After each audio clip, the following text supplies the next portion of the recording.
One of the biggest challenges with 3D printing that will lead to the ultimate unlock is being able to print with any color or material in one shot. Being able to use the same printer to be able to print on any layer with multiple properties. Rigidness, flexibility, toughness, and even conductivity. It's the one thing preventing us from having something like the replicator from Star Trek. To be able to print anything from the circuit board on your phone to the nerve endings on your finger. That's what I'm trying to build. And I'm starting with teeth.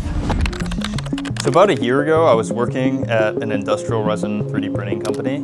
I was on the hardware team there, and I was helping with designing these large industrial printers. But I had been passionate about 3D printing for years even before working there, constantly tinkering with different resin printers that I would make in my apartment, specifically to be able to make figurines, like for different board games, like Warhammer. If there are other companies working on multi-material resin 3D printer, I think I would have just tried to work there. I had to make this myself because no one else was making it. So this is one of the Poly 1 printers. It's a multi-material resin 3D printer. You have bowls, or called vats, that hold a liquid resin that turns into a plastic or a rubber or silicone when UV light hits it.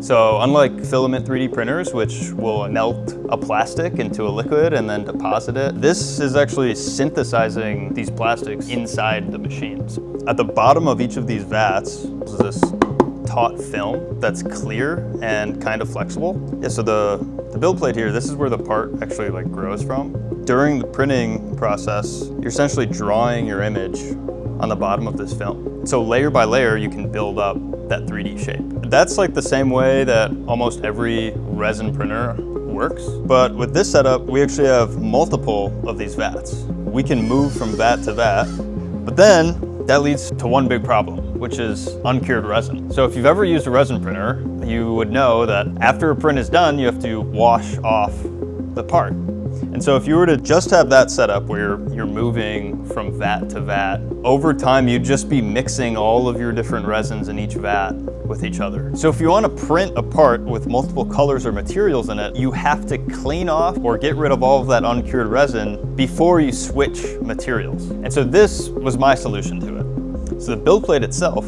will actually begin spinning very fast, and all of that uncured resin will fling off of it back into the reservoir and off of the part. But the big problem with that is actually returning it to the original angle that it was at within 25 microns, a quarter of the width of a human hair, because otherwise the print would lose all of its detail. Yeah, so this was one of the early prototypes for the locating mechanism.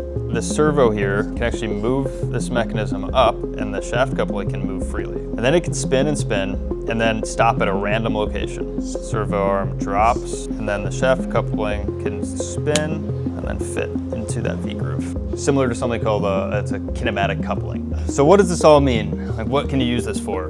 Let's walk through some of the applications or things you can make with these machines.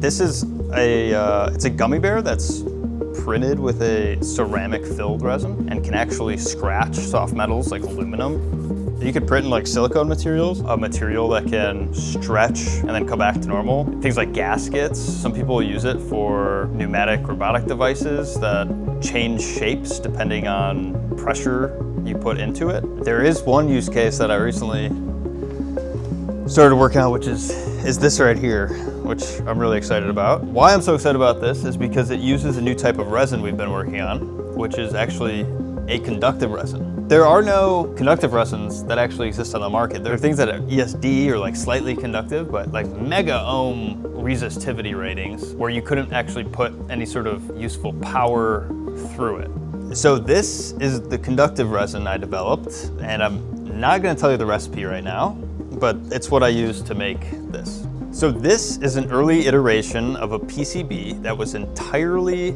printed on my machine. Both the non-conductive parts and the conductive parts in one print. So right now this is not a functional PCB. It has conductive parts of it and non-conductive parts, and there's a wire solder to it, but it doesn't actually do anything functional. But you can imagine in the future using the same sort of process for making multi-layer PCBs. And right now, even from the cheapest manufacturers overseas, getting a 10+ layer PCB is still $100+, whereas a single layer PCB is like $1. If we can make your 10-layer PCB in a machine for a linear cost scale, like $20 or $30, that's way cheaper than even the cheapest overseas manufacturers for multi-layer PCBs. So one day maybe you'll be able to print something like an iPhone and for really cheap. So why teeth?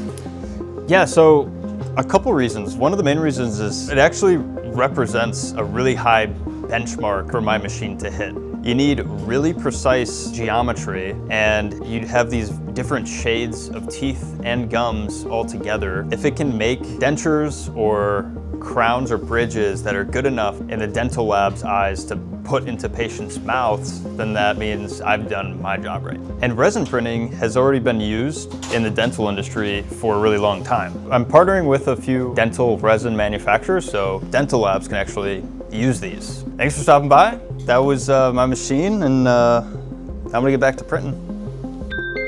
Hello.